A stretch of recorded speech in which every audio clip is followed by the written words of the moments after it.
Boa noite a você que acompanha a TV Canção Nova. No Brasil, em tantas partes do mundo, estamos de volta com o programa Além da Notícia. Hoje com mais um tema do seu interesse, com mais um tema de interesse da família brasileira, de atualidade, porque ele não sai de atualidade. E, ultimamente, nós temos falado bastante desse tema por causa de exemplos muito negativos, muito ruins. Vamos falar sobre racismo. E para conversar sobre este assunto, eu tenho aqui hoje um convidado também bem especial, o Carlos Alberto Silva Júnior, da CEPI, Secretaria de Políticas de Promoção de Igualdade Racial da Presidência da República. Ele é ouvidor nacional da igualdade racial. Carlos, bem-vindo, boa noite. Boa noite, muito obrigado pelo convite, quero agradecer a você e a Canção Nova também por oportunizar esse momento de uma reflexão com a família brasileira e com a sociedade sobre esse fenômeno que vem assolando aí a gente no nosso cotidiano. Bom, ouvidor nacional da igualdade racial é um posto que demanda o quê? Qual é o teu trabalho? Nós na ouvidoria, a ouvidoria é um posto que recebe, sobretudo porque é prevista no Estatuto da Igualdade Racial, no seu artigo 51, e diz lá que é um órgão de assessoramento ao Ministério de Estado para receber as denúncias de racismo no nosso país. Bom, então estamos falando com a pessoa certa aqui. Racismo, gente, olha, eu fui buscar um conceito para que a gente possa entender bem. É uma maneira de discriminar as pessoas baseada em motivos raciais, cor da pele ou outras características físicas, de tal forma que umas se consideram superiores às outras. Portanto, o racismo tem como finalidade intencional ou como resultado a diminuição ou a anulação dos direitos humanos das pessoas discriminadas. Carlos, o quanto é presente, o quanto é real o racismo nos dias de hoje, 2014? O racismo cada vez mais está evidente na nossa sociedade. As pessoas cada vez mais denunciam o racismo na sociedade. Essa prática nefasta não está sendo mais aceita pela sociedade, tendo em vista os fenômenos que estão acontecendo. Hoje as pessoas se indignam e vão procurar a polícia, querem que registre no boletim de ocorrência, querem que a pessoa seja punida por esse crime, que é um crime que tem 25 anos, a criminalização do racismo. É uma lei, que é a Lei 7.716, de 89, de 5 de janeiro de 89. Fez 25 anos agora. Então, é bem próximo da nossa Constituição, que tem 26 anos. Então, assim, nem sempre foi assim. O racismo era um elemento posto de diferenciação na sociedade. As pessoas antes praticavam o racismo e não eram punidas. Mas agora, o racismo, o nosso legislador na Constituição, elevou esse crime para um status constitucional. O que significa isso? Só existem dois crimes na nossa Constituição, previstos na nossa Constituição. Um é o crime de tortura e o outro é o crime de racismo. Isso significa que o nosso Estado deu a esse crime uma proteção constitucional, que ele precisa ser punido, ele precisa ser efetivado. E é isso que eu acho que a sociedade está cada vez mais se debruçando e entendendo que racismo é algo que nós não podemos conviver no nosso cotidiano. Se queremos ser uma sociedade que seja desenvolvida, uma nação, onde as pessoas tenham cidadania, as famílias sejam respeitadas, onde possa existir uma harmonia, uma paz na sociedade, o racismo não pode existir. A gente pode dizer que, historicamente, o racismo ele está ligado a genocídio, à escravidão, a justamente esse entendimento de que existe uma superioridade entre alguém de uma cor comparada a outra, isto é, graves infrações quanto à igualdade foram cometidas historicamente? Eu sempre gosto de ligar o racismo à desumanização. Gostei do termo, isso mesmo. Porque o que é o racismo? É você desumanizar, você dizer que aquela pessoa não é humana, que aquela pessoa não tem a capacidade de viver em sociedade, ela não está ali para ter essa relação conosco.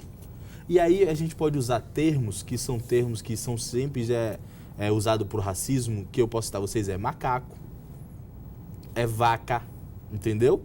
Pode ser não só do racismo, mas da discriminação também. quando você discrimina, você desumaniza, porque é a forma mais fácil de você dizer que aquela pessoa está distante da sua realidade, distante de você, distante do seu ser social. E é isso que o racismo vem fazendo. Não é à toa que os vários animais postos, na hora que você discrimina, eles estão lá. Sim, a gente recentemente assistiu na televisão brasileira o episódio que aconteceu no Peru, no estádio do Real Garcilaso, que no jogo contra o Cruzeiro, começaram a chamar o Tinga, aquele jogador brasileiro, de macaco e fazer sons de macaco. Tivemos no Rio Grande do Sul, também no interior do Rio Grande do Sul, numa partida de futebol lá, uma ofensa a um árbitro. Colocaram cascas de banana no carro dele. Então, o que você está nos trazendo, de fato, é o que a gente tem constatado na prática.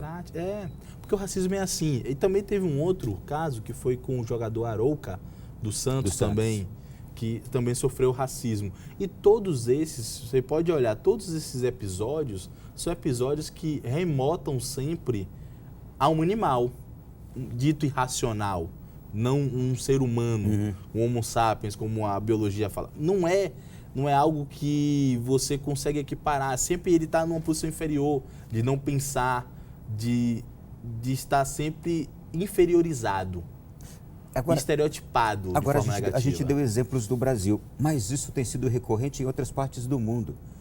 Isso quer dizer que ainda é uma questão universal? Eu posso considerar que o racismo ele existe na sociedade como um todo. Eu não diria que era um fenômeno universal, porque eu não me debruço sobre as legislações internacionais. Mas nós percebemos isso no jogo de futebol, por exemplo, que você citou agora pra gente aqui, que é o do jogador Tinga. Então isso foi fora do nosso país. No Peru. Então lá também, que é composto de população, que é a população indígena também, que é uma população tradicional, uma comunidade tradicional, considerada no nosso país como comunidade tradicional. E costumeiramente discriminada também. Costumeiramente discriminada e faz essa discriminação com um jogador negro, querendo que ele se torne inferiorizado perante aquela torcida.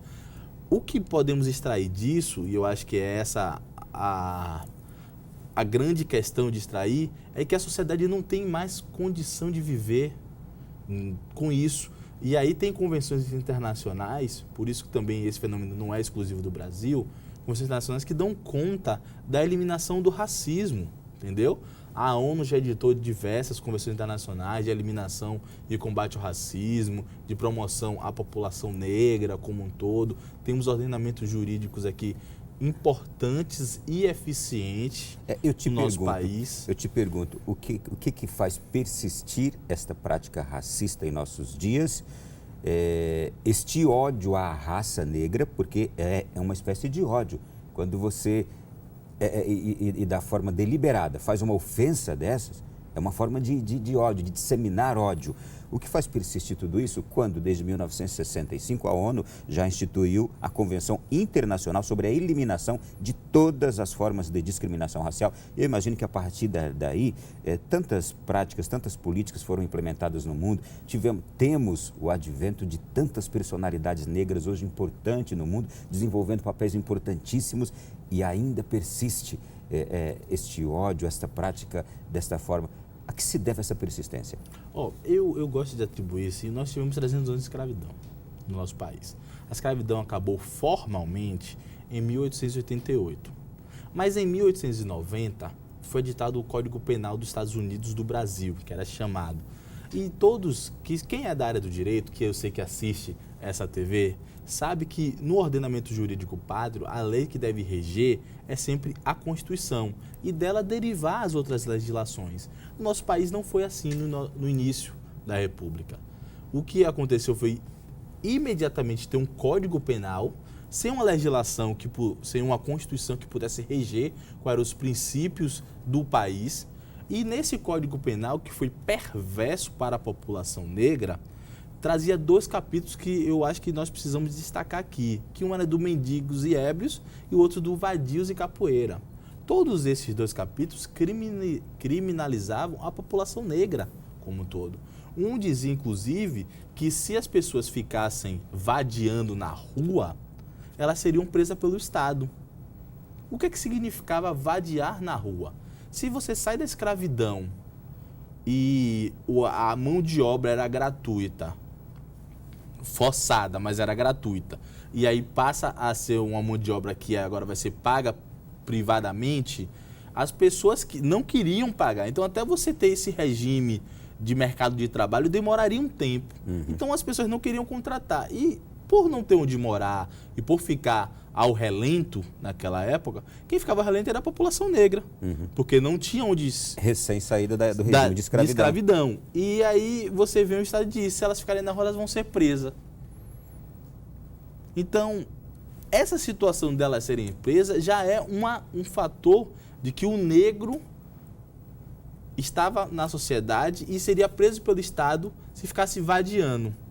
Aí o Estado diz, um outro ponto, que é que eu acho que é super importante a gente registrar isso, que se as pessoas trabalhassem para o Estado, elas não seriam presas, porque estariam trabalhando e não estariam na vadiagem.